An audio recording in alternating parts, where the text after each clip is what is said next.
You have to open your eyes to the problem. The eyes are open, they're wide open, but talk is cheap. Implementation is much, much harder. We're going to have a major test coming up with the budget. There are very, very difficult choices to be made. And these choices will signal how serious the government is about pursuing economic growth. Mohamed, so great to see you. In your latest book, you used the scary phrase that we were in a perma crisis.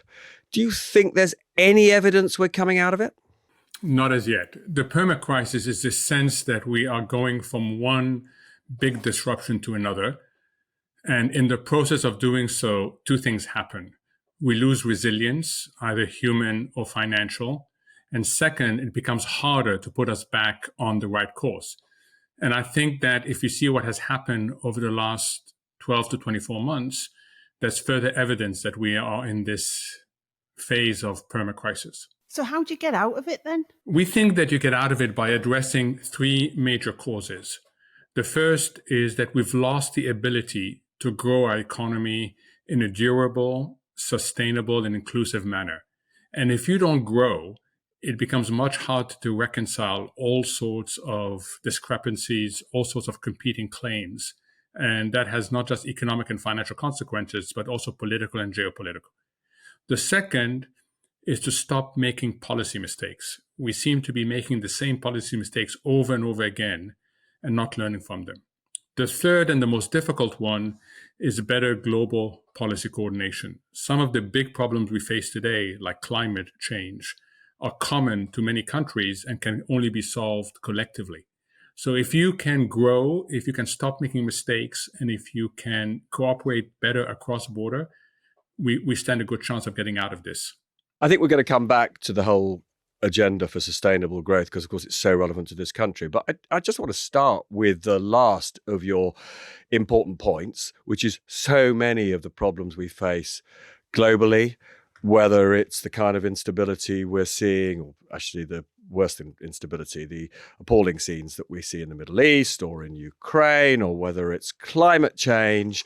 So many of our problems are global problems where global coordination, global cooperation is essential if we're going to make progress. How worried are you that if President Trump becomes president of the United States after November the 5th, that actually we're just going to be locked into years of perma crisis? So let me shock you by saying we overemphasize who's going to become president in the United States. The reality is that it also depends how Congress looks like. The room for maneuver for a president is more limited than we believe. Even in the foreign policy and defense sphere, because they do have an enormous amount of personal power in that area. They do. But if you look at what the fundamental difference between the two candidates would be, they speak less to foreign policy and more to a particular aspect of domestic policy. But even if Vice President Harris is elected, she will face massive problems internationally. And you cited a few, the horrible human suffering that's going on in Gaza, in Lebanon. You talked about the war in Ukraine. We have a war in Sudan. I mean, if you start adding up all these conflicts, they are resulting in tremendous human tragedies. And then you have climate change. Then you have supply chain, something we don't talk enough about. But every once in a while, we realize how vulnerable we are. These are problems that go way beyond who is in the White House. They require a level of international coordination that we haven't seen for a very long time. Also, we're always in conflict, aren't we? There's always geopolitics. There's always some part of the world where people are fighting for whatever reason. So that's never going to change, is it? It doesn't feel like we're ever just going to be at a point where it's going to be harmonious. So we're never going to get out of perma crisis, are we? You're right, Steph. It's a question of magnitude. So for decades, there was a common paradigm that people bought into. It was the ever closer globalization. It was the rule of law. It was international bodies that not only informed outcomes, but influenced outcomes. And it was a belief, a wrong belief as it turned out, that the benefits would flow down to the most vulnerable segments of society and the most vulnerable countries. That was a buy-in into an international paradigm. Economists call that, and I know the word is awful, game theory. Economists call that a cooperative approach to a common problem. And economists will tell you, you cannot solve common problems uncooperatively. And we had a structure that ensured a certain level of cooperative agreement. And I can cite the various problems that we were able to deal with. All that started breaking apart in 2008, got worse in 2017, and it's even worse today. So you're right, Steph, there's always a level of conflict. It's the magnitude.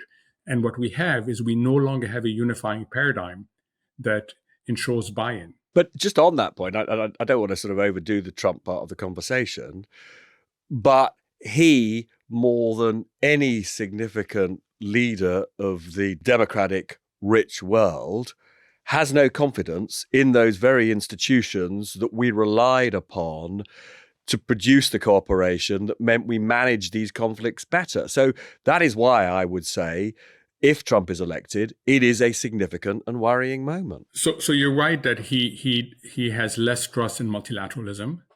You're absolutely right. But he's not the only one. China has less trust in multilateralism today.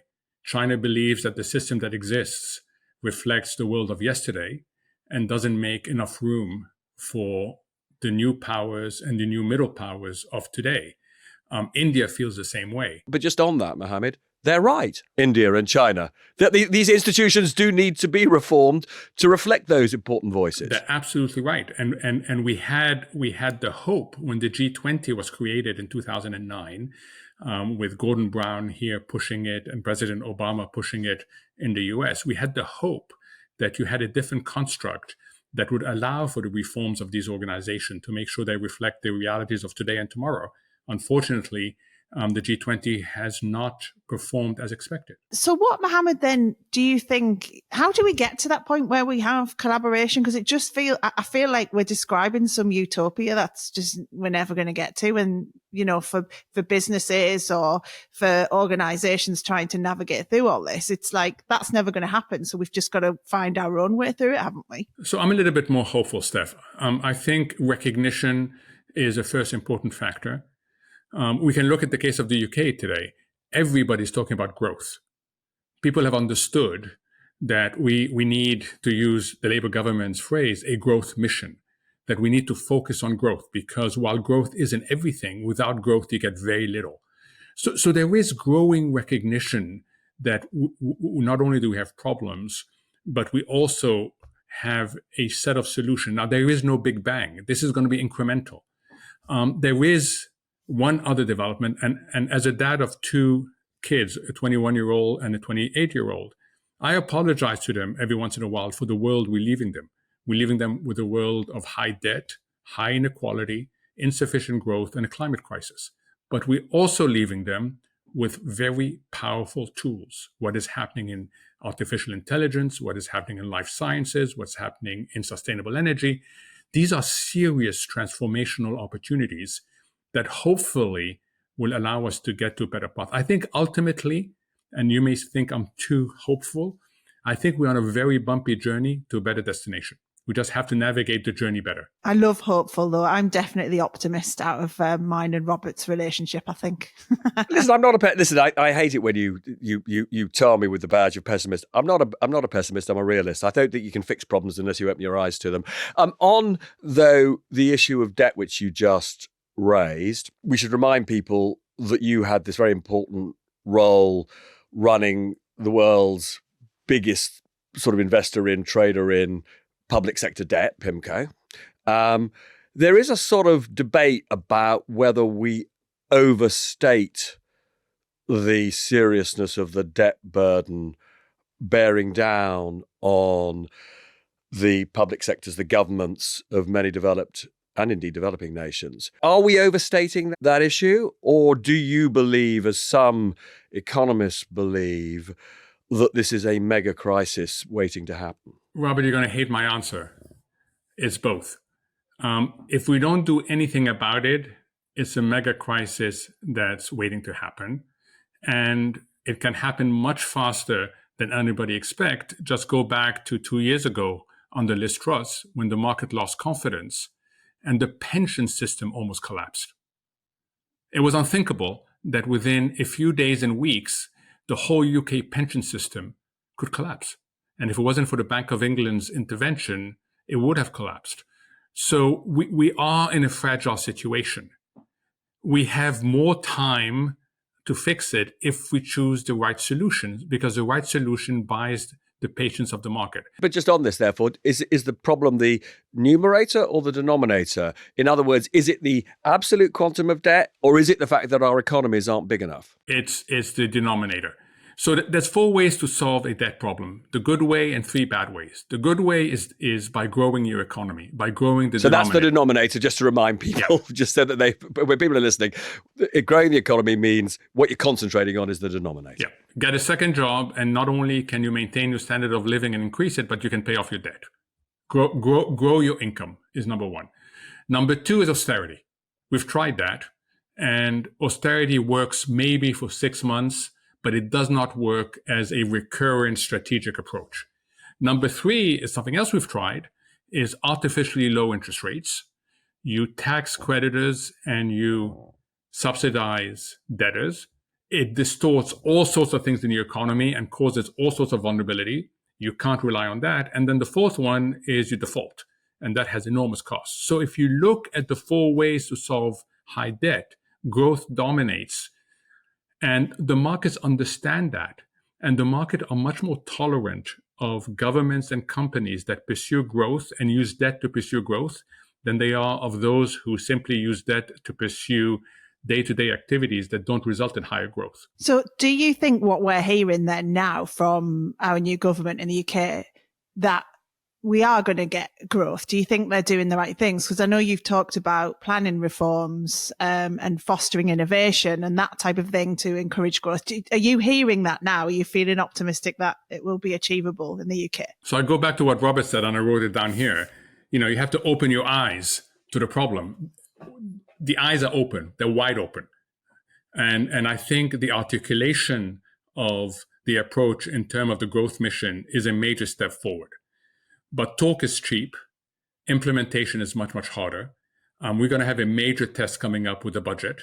There are very, very difficult choices to be made. They've inherited one of the messiest fiscal situations I've ever come across.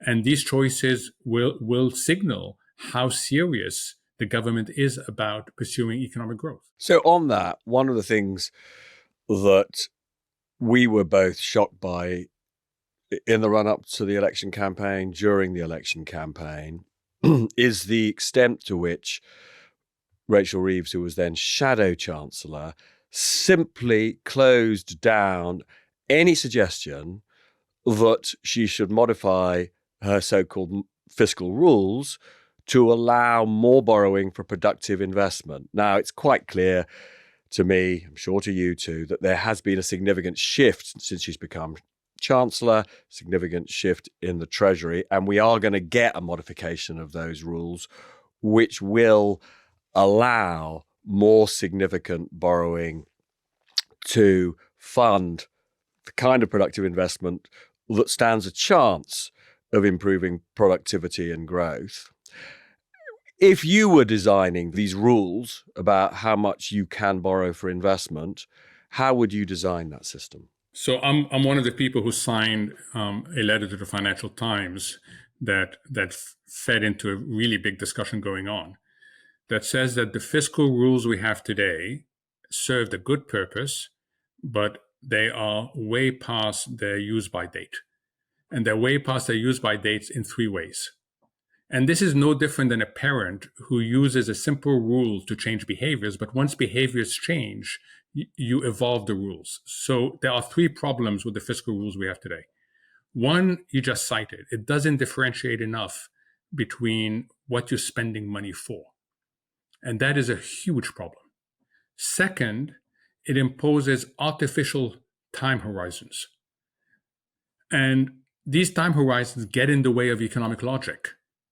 And then the third way is definitions. They are partial definitions. They were shortcuts at a time when you just wanted to shock the system into different behavior. Yes, Robert, the time has come to modify the fiscal framework. And I suspect we will see modifications. There will be lots of conversation as to what it is. Watching the budget is like watching a football game with play-by-play analysis. Every day, something else comes onto the field, and then we all pay attention to it. Is it the fiscal rules? Is it which taxes? Is it how big is the black hole? That black hole has varied between 22 and 40 billion. So, we're watching a play-by-play analysis, and we just have to wait till the 30th of October to get the result.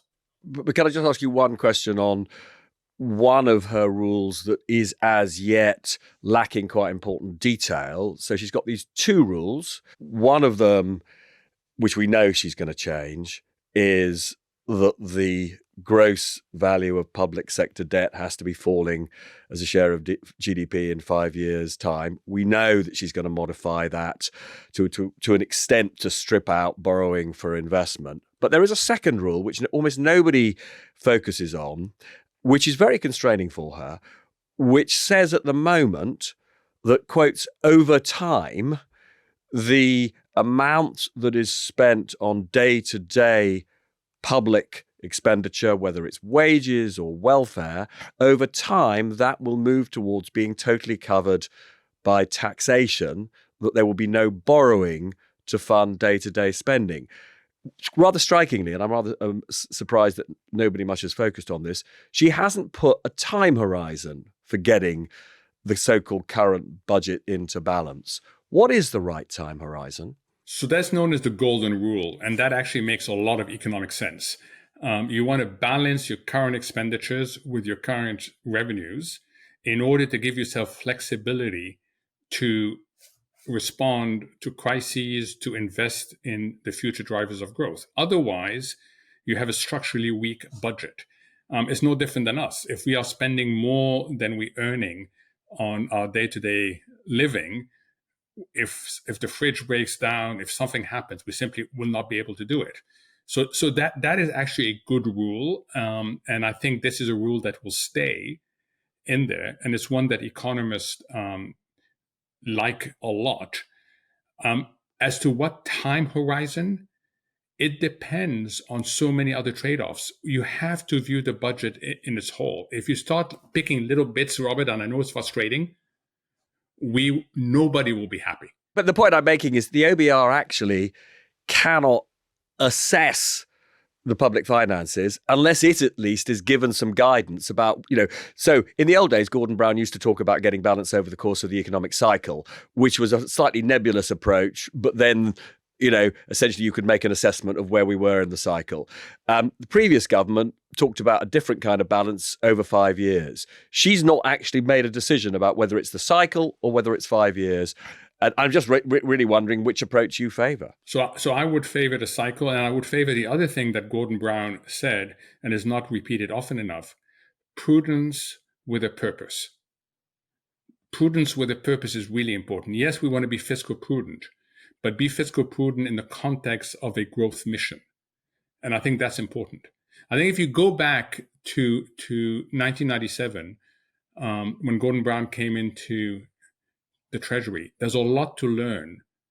And I wish that more of what they did then was done now, including not delaying the budget for a very long time, including having a number of policy announcements ready to go that go beyond simply what they've announced.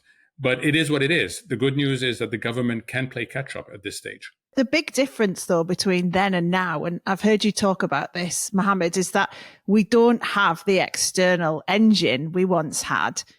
Brexit means that we don't have the same trade powers. So that's a problem, isn't it? And how do we get that back? Yes, you're absolutely right. We've lost a very important external engine, and our internal engines are exhausted. They're literally exhausted.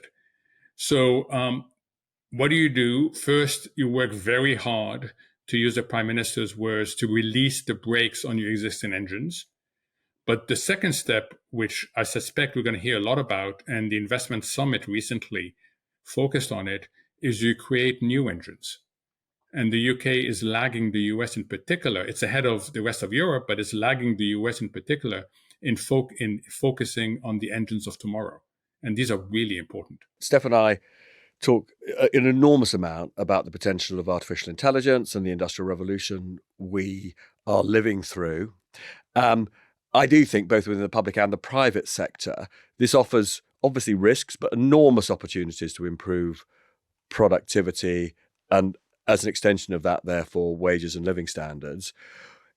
How can government show the kind of leadership in the rollout of AI through an economy like ours and prevent something that frankly happened with the last digital industrial revolution, which is that almost all the benefits were taken by owners and investors, and actually it led to widening inequality rather than the kind of productivity-fueled wage growth that we would have wanted? Yeah, you're absolutely right. That's an issue. I call it the 80-20 problem. AI is 80% good, 20% bad. So like anything else, you have to embrace the 80 and the 20 and not just focus on one. So I'll give you an example. The previous revolution, as you called it, everybody focused on the 80. The people leading the revolution believed that they were changing the world and had no idea that what they were doing was systemically important and could be misused. Election interference being an example. Governments didn't pay attention to regulation at all. They also fell in love only with the 80. Europe was completely different. Europe got obsessed by the 20, tried to overregulate the 20, and lost sight of the 80. So the right thing to do, Robert, is, as you say, embrace 80-20. So you unleash the 80 and you risk mitigate the 20. And the two elements of the 20 are, one, as you said, you cannot assume that good distributional effects will happen. You actually have to manage that. And second, you have to limit the misuse of these transformational innovations. There is much better appreciation today, not just in governments, but among the companies. They've looked at what happened to Facebook, they've looked at what happened to Google, and they've understood that if you're systemically important, and AI is systemically important, you need to take some responsibility. And if you look at what DeepMind, this revolution is being led by two companies, OpenAI and DeepMind. DeepMind in particular has been really, really careful. So for example, the thing they were recognized for in the recent Nobel Prize in chemistry is for the helping to decode protein. The engines for doing so is available to everybody at no cost. That's one way of trying to make sure that we don't repeat the mistakes of the past. Isn't part of the problem, though, that it's the people who understand this the most, the people who know the pros and cons of new technology and AI, and not the people in the public sector? They're not in government. These are all skills in the private sector, and there isn't enough skill set there in government to understand this enough. That is an issue, but the answer is not leave it to industry.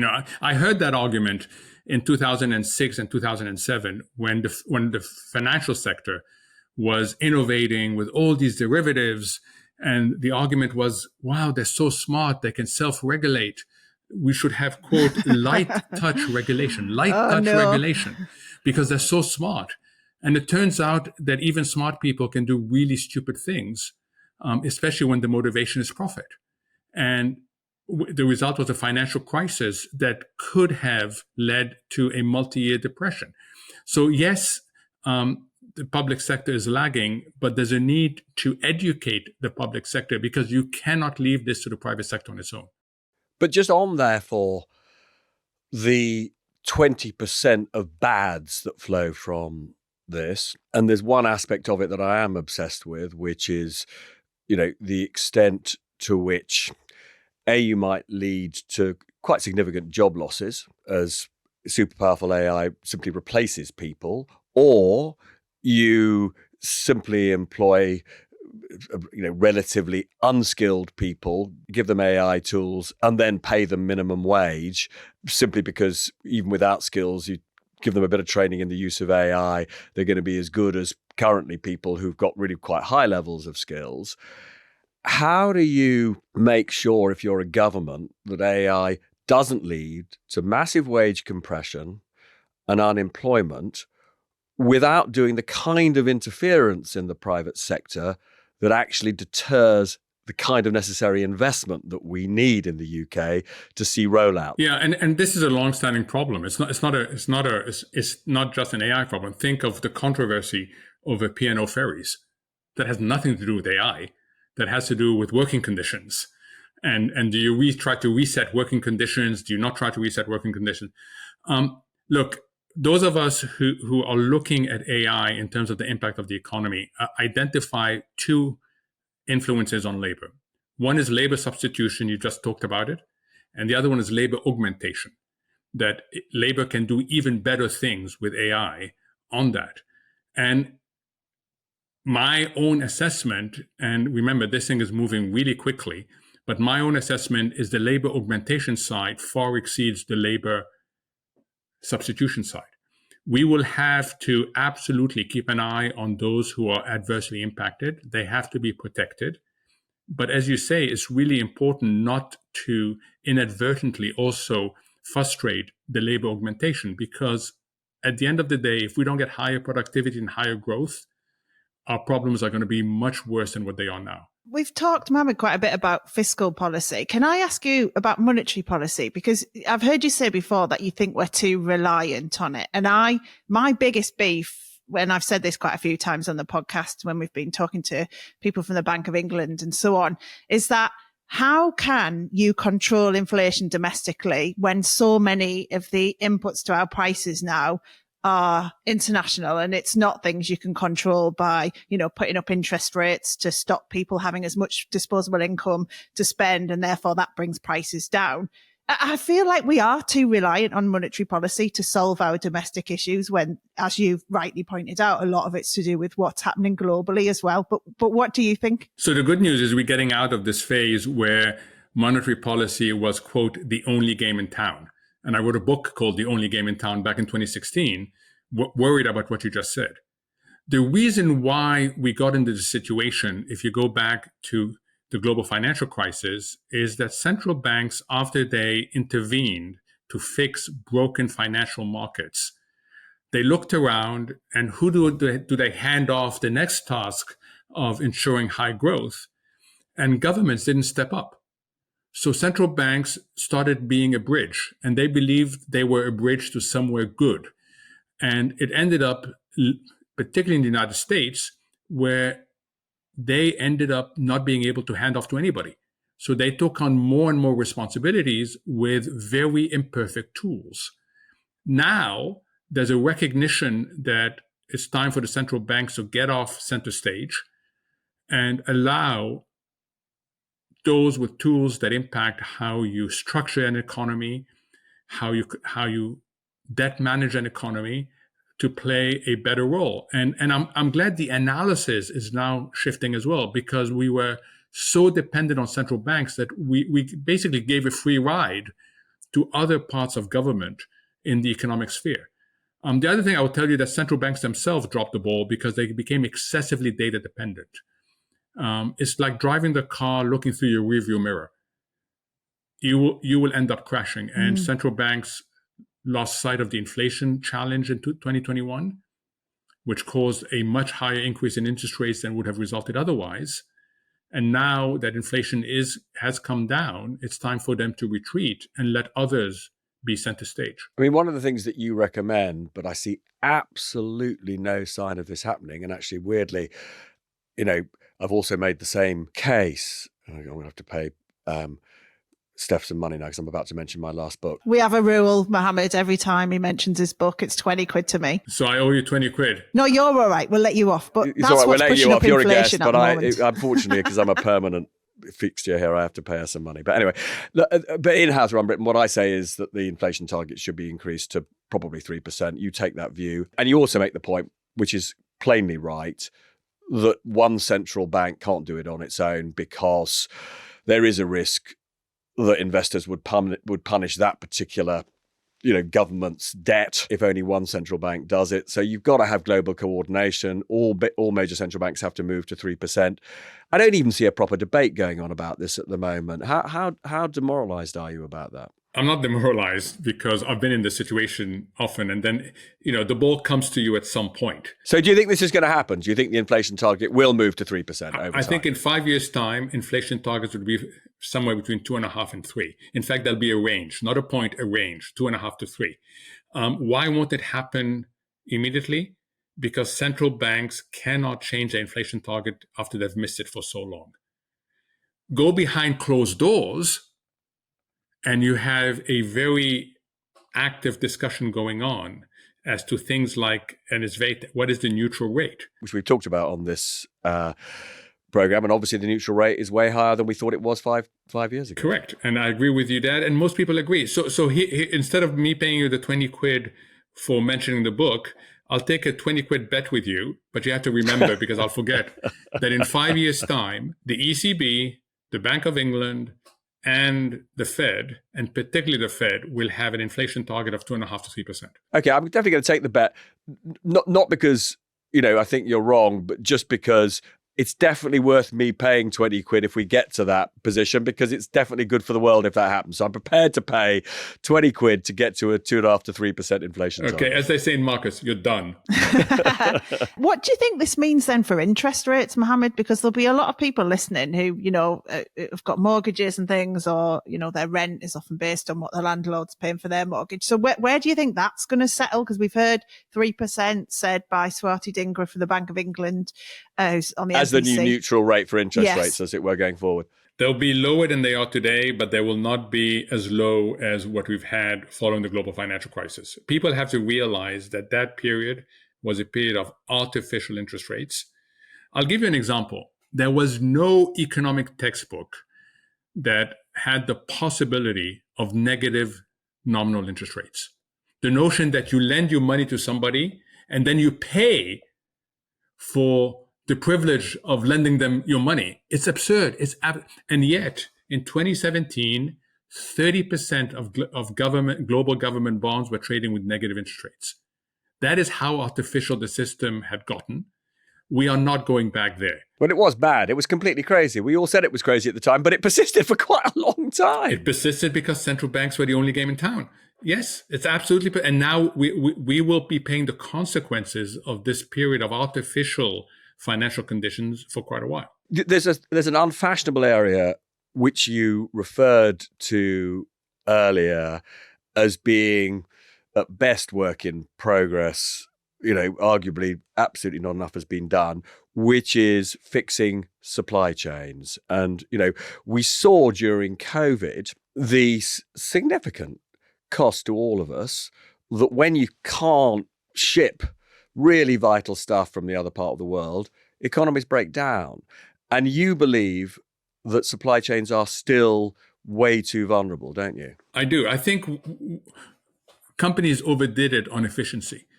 Just-in-time inventory management, very, very finely tuned cross-border supply chains.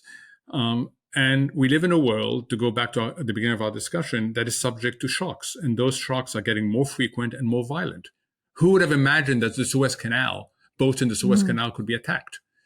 So there is an understanding in the corporate world that efficiency must not sacrifice resilience.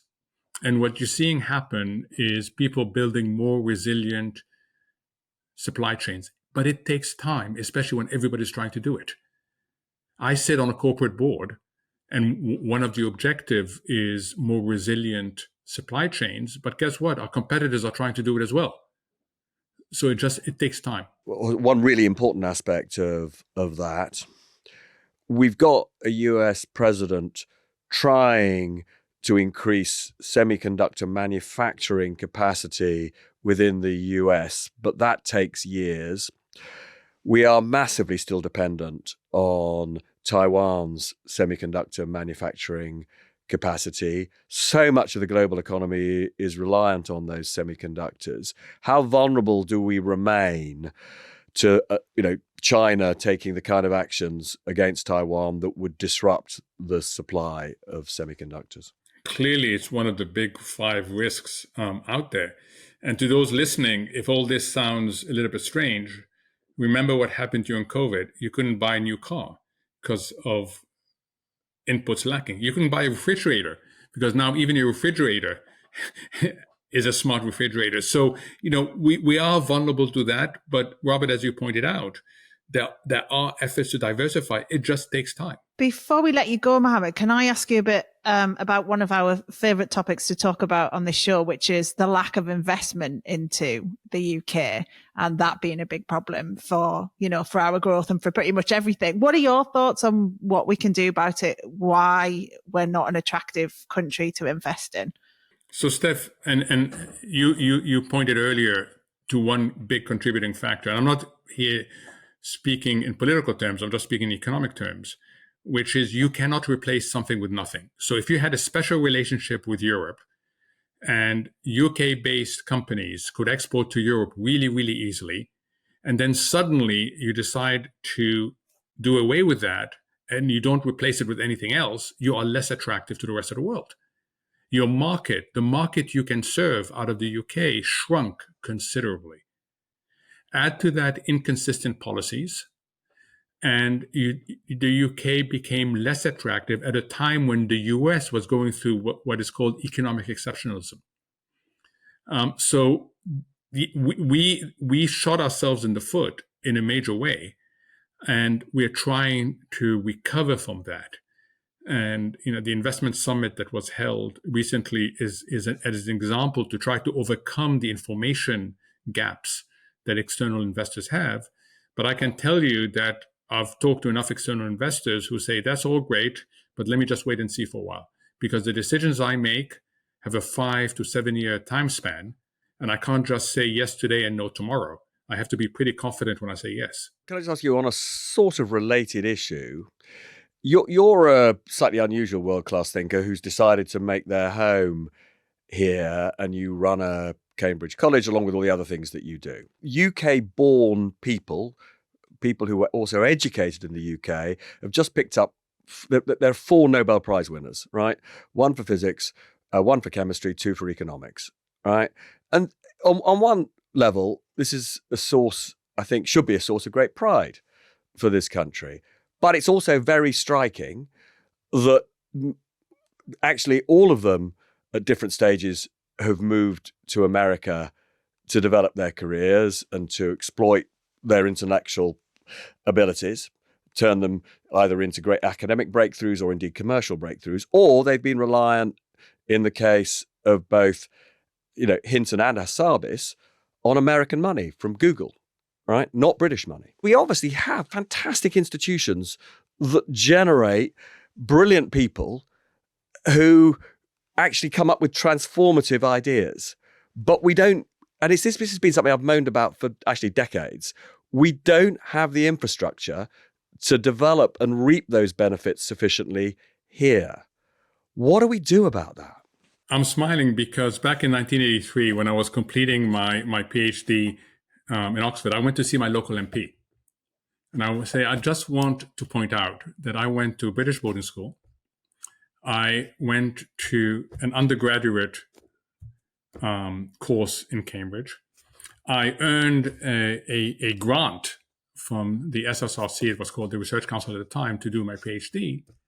And now, after having accumulated all this, quote, human capital, I'm having to leave and go to the US for a job. Look, I understand your rules, but I also understand that you are investing in people, and then you make it very hard for the country to monetize that investment. And off I went to the US, and it took me, 40 years to come back here. Because once you see the opportunities there, it's actually very difficult to change course. It takes 2 things. One, it takes a better migration policy that focuses on the skill sets you need. Australia, Canada do a really good job at that. And then the second thing it takes is a bigger venture capital industry. And steps are being taken to do this. The irony, you didn't add the third thing, Robert, that I would be really upset about, is that UK pension money goes to venture funds based in the US. I know, we have talked about this before. It's awful. What did the MP say to you, Mohamed, by the way? He said, I'm really sorry to hear this. These are just, the migration rules at the time. But just very briefly on the pension thing, the previous government tried to encourage pension funds to invest more in British venture capital, for example, less liquid, riskier investments that potentially yield a high return for the UK. This government is agonising over whether or not there should actually be more compulsion when it comes to where pension funds invest. Do you think pension funds should be compelled to invest more in the UK? No, they should not be compelled. They should be enabled. Compelled is... How do you do that? How do you do that? First, let me say why compelled is a problem. They have a fiduciary responsibility. And the fiduciary responsibility is to maximize the returns in order to pay for our pensions when we retire. So you've got to be really careful about compelling people to do various things, because you will encourage all sorts of bad behavior. How do you enhance and encourage it? By supporting the venture industry itself. There are a lot of theory. Why is it that Silicon Valley grew like that? Because of the cluster effects. We have clusters. We have to embrace these clusters and not try to... Right now, the thinking is we've got to spread the clusters all over the place. But if you spread the clusters all over the place, you decluster them. And once you decluster them, there's all sorts of costs that come with that. So it is an issue of enabling. I keep on sounding like the optimist, and people who know me will find it very strange that I end up being the optimist here. But I think people understand the problem. I go back to your quote, open your eyes. Eyes have been opened. So recognition is there, which is a necessary step, but not sufficient. We now have to see implementation. Yeah. Well, I'm glad you're an optimist, and that's probably a good point to end things on, isn't it? I'm not usually an optimist, Steph. Well, we've got you on a good day. I don't know what it says about us that you are the relative optimist, but I'm not sure you are the relative optimist. I think Steph and I have so much confidence in the potential of the UK. It is simply a question of, whether our leaders in the end execute, as you say, in a rational way. I'll tell you, every day I see transformations happening in front of me. Students whose minds are expanded, who become intellectually curious, who want to change the world. The raw material is all there. It's just a question of making sure that it goes into a system that allows them to do what I'm really confident the younger people can do. Yeah, well, let's hope that happens. Mohamed, really great to talk to you. Thank you so much. That was a fascinating conversation. Thank you. And that's it from us on The Rest is Money. All the best. Goodbye.